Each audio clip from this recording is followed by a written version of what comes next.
Hi guys, welcome back to my channel.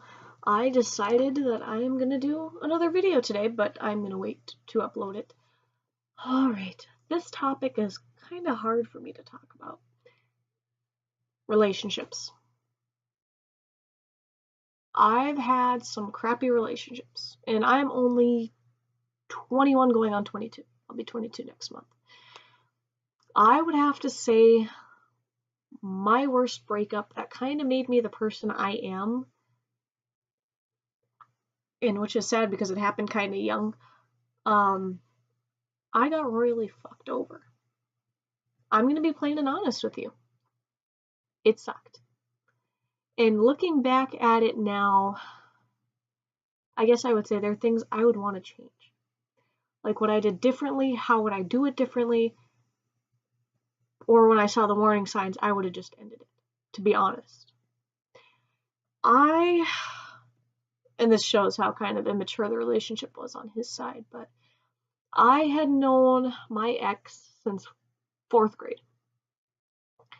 And our breakup took place in 9th grade. A little before 9th grade is when we started having issues. Now, everybody's looking at that like, gosh, you were so young. How do you know what love is? How can you be boyfriend, girlfriend? Well, it started off as a joke because obviously we were 4th graders. We were too young, period. We said we were boyfriend and girlfriend like everybody does at that age of, oh, you're my boyfriend, you're my girlfriend, you're my boyfriend, you're my girlfriend. My 5-year-old brother tells me I'm his girlfriend. He tells our mom, Mom, you my girlfriend. Yes, Levi is adorable. He is 5. And even before he was 5, he was doing it at 3 and 4. Because I have more brothers and sisters. So it was just me being the only girl plus my mom. And like I said, everybody's at that age. Nobody knows what it means to be in love. I'm still trying to figure it out, and I'm in a relationship, somewhat engaged. I mean, we're planning to get married. It's just we don't have the money for rings. I mean, we both wear one. I have my promise one I'm always wearing, and he has a ring I got him as his promise ring, as my promise to him. Now, the issue, and this was what the issue was, it was cheating. What ended the relationship badly. So we had known each other that long, and in 8th grade, we had been moved up to the high school because now at the school I went to at the time, it was you didn't go to the high school until you were in 7th. Yes, you didn't. They were still in high school in 7th grade. I had to think about that for a minute. I'm sorry. Because when we moved up there as 8th graders, 7th grade went with us to the high school. That was something they were starting new that year, which they have continued to do, I believe. I have not kept track because I left the school district in the middle of 10th grade. Anyways, fast forward. So we're going to school. We're happy, and even though it was only joking-wise of us dating, it started getting more serious. Like in 6th grade, 7th grade, 8th. I mean, you're maturing. Still you're young, but you kind of know what you want more compared to what you wanted then. You're trying to figure out who you are, who you want to be, and me and this guy, we spent a lot of time together. I mean, like I said, we were in the same grade, we had some classes together, we always ate lunch together, everything, recess, we would sit and talk to each other, or do stuff together, or just, swing on swings, or he would push me, or just us sitting there talking. Because we liked each other's company a lot. And it like I said, it was a great relationship until it hit the point. So in 8th grade, I want to say, this girl moved here into town. And I'm not going to say any names because, I don't want to start drama. I don't want to bring up the past. I don't want it. I've had to live with that. I've had to deal my own demons and live with that. Just like he has, and just like she has. I don't know how she's doing. I know how he's doing, and I know where he's at. That we'll get to in the end of the story. Because I say karma's a bitch. It truly is in my eyes. Karma, what goes around comes around. She sort of got hers, he got his for sure. That is a fact, and he will live with his mistake for the rest of his life. Even though it's partly, I don't know, partly not his fault, he says. So either way, this girl moves here. she started befriending, what you do at a new school. You're trying to find friends who you fit in with, where you want to be on the social hierarchy ladder. Are you a jock? Are you smart? Are you in sports? Are you this? Are you that? The whole thing. You're trying to discover who you are, what you want to be, and what your values are, essentially, as a human being. Because in high school, you start figuring out who you are, who you want to be. Do you like the person you want to be? What do you want? What do I want? Graduation is a stepping stone. After that, I'm 18. What am I doing with my life? You start making those decisions around 8th, 9th grade, and you sort of have more of an idea by your senior year in high school.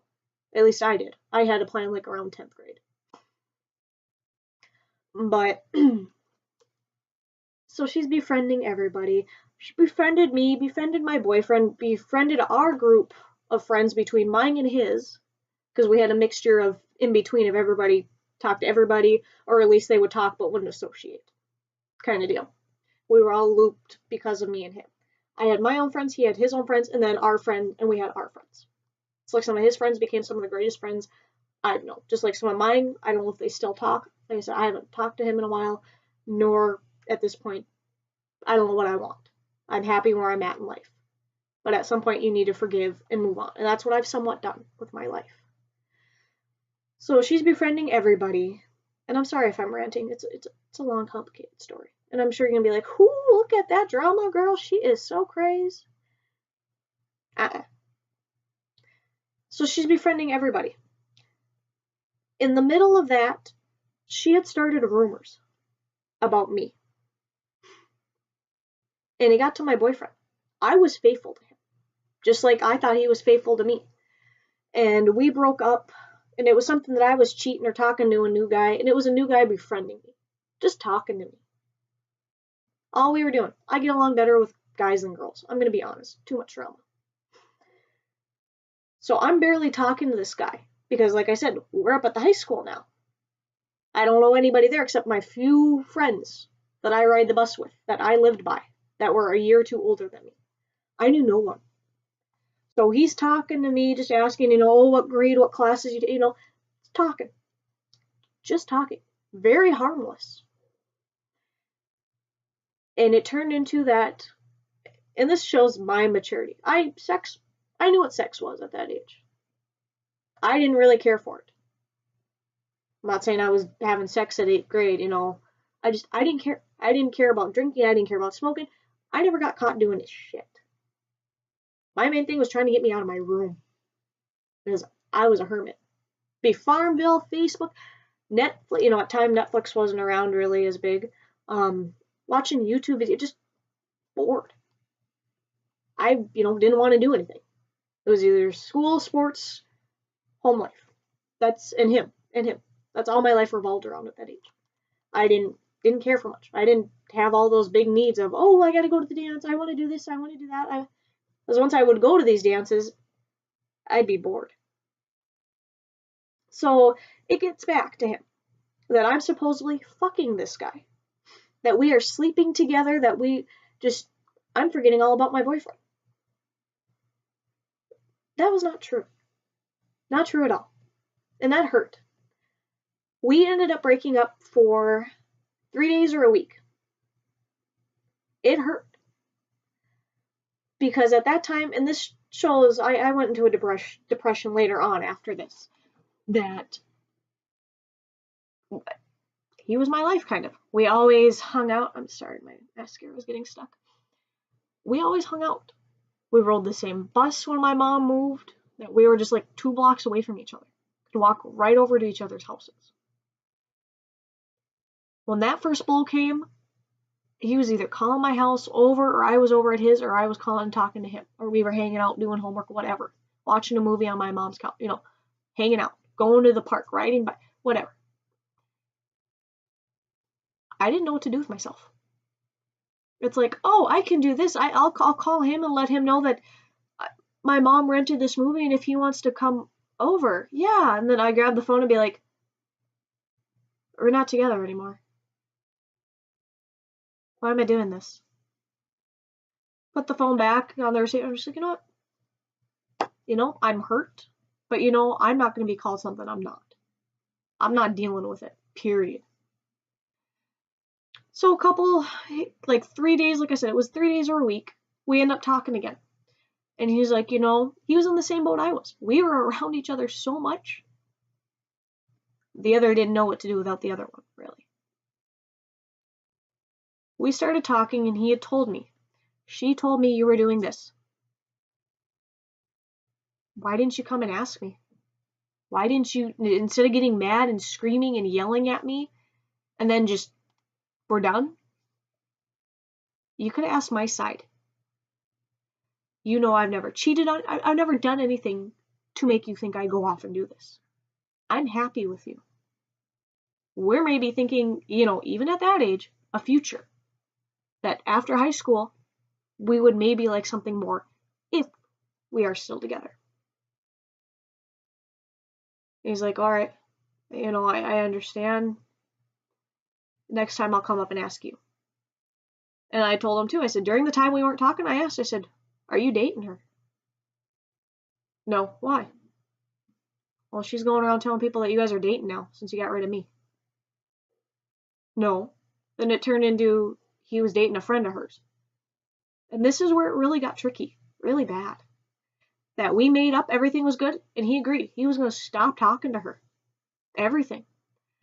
I had a cell phone at the time. My first cell phone ever. At like 8th or 7th grade, I can't remember. I had gotten it because of sports. Because I was starting to be in sports, and my games were away most of the time in the school district. And not everyone had a phone. Or people who did have a phone didn't want to share theirs with mine, or their battery was dying. So I'd gotten a phone. I started getting blocked and restricted calls. I got Facebook harassed by some girl saying she was dating my boyfriend. That they hung out. And that she had been over the whole weekend. That we were broken up. He has no idea who's calling me. He has no idea. I showed him the message. He's like, no, that's a friend of hers.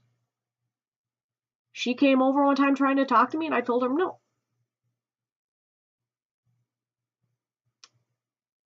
Should have been step one for me to realize that. Now that I look back, that should have been, I'm done. I'm out. Bye. But you know, I let him have. I gave him that. And it boiled down to, I'm still getting these calls. It was into around my birthday. We were trying to go to a movie for my birthday. There was a movie I really wanted to see, and he wanted to see it too, and it was my birthday. I'm getting all these blocked and restricted calls, like nobody's business. But they wouldn't leave voicemails. Never. They would just call and call and call and call and call. At the time, I was too scared to turn off my phone. Because what if my mom calls me? What if my dad calls me? You know, like I said, I was young and that was my thing. My parents gave me the phone. They don't know what's going on. They don't know what's happening. And that was my first mistake. Not telling them. So it basically began that that's where it lied. Honestly. And I kicked myself to the day. And it was calling saying that he doesn't want you, he wants me, you should hear all this stuff he's saying when you're not around, he's telling me he loves me, he's telling me this, he's telling me that, you're nothing. You're just a whore. At the time, me and him have never had sex with each other. Never. We had agreed that if we were still together after high school, we would save it. We were saving ourselves for each other if we were still dating and together. That was our goal. One of our goals, at least. And I cried again on my birthday.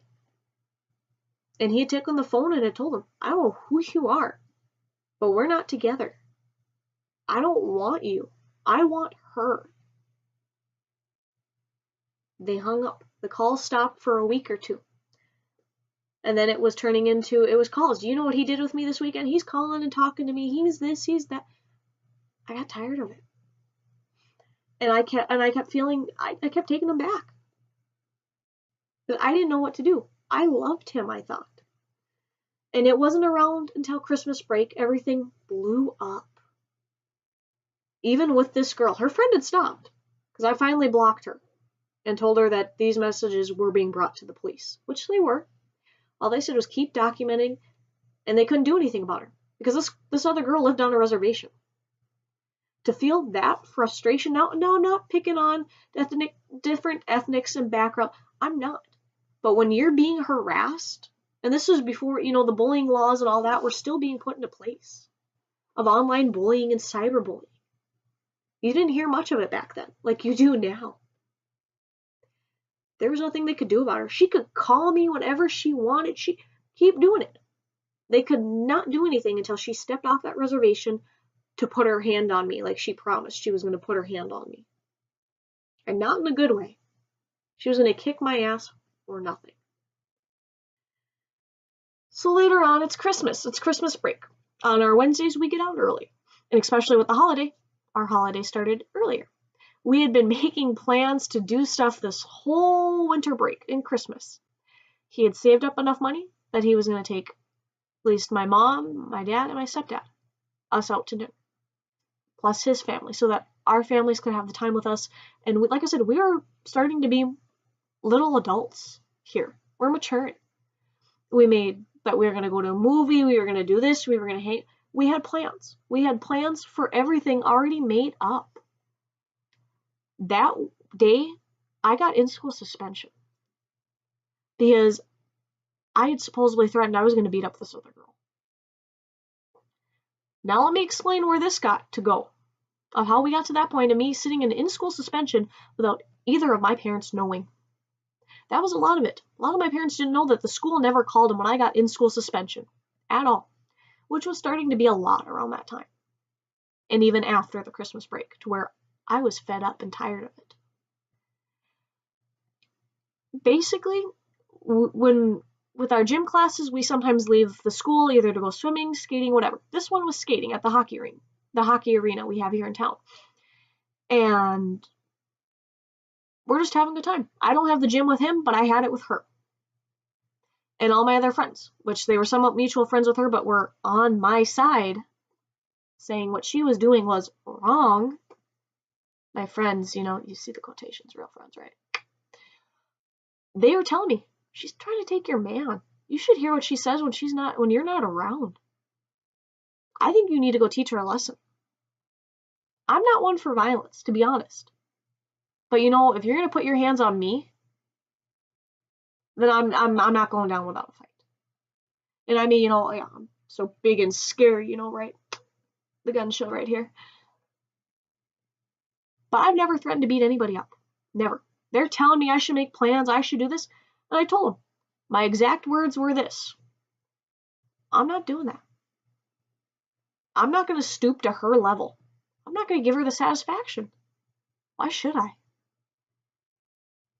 My next thing. If you guys want to, go for it. But I want no part. I don't want you beating her up and then saying I told you to go do it. If you guys are going to, you guys go. But leave me out of it. I don't want to be a part of this anymore. Period. That was third period for me. Not even being 10, 20 minutes into fourth period, the phone rang in the classroom. And they told me to go to the office. I said, okay. Thought, maybe it was the holidays. Sometimes my parents would, sometimes get me flowers, or maybe I had a doctor's appointment or something I didn't know of. Maybe something had happened to my family. I had no idea why I was going to the office. They just said I needed to go to the office. Get to the office. I said, you guys wanted me? What's up? Principal's office. Principal's office. Okay, for what? He will talk to you in there later, Miss Wilprett. By that time, I'm thinking, oh shit. What is going on now? Because I had it. My anxiety was through the roof. I didn't want to go to school. I hated school. Everything. Hated it. Couldn't do it no more. Period.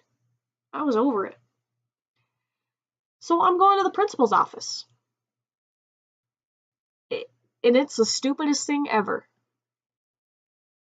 And find out in the next video why I went to the principal's office in continuation of this story. See you in the next video.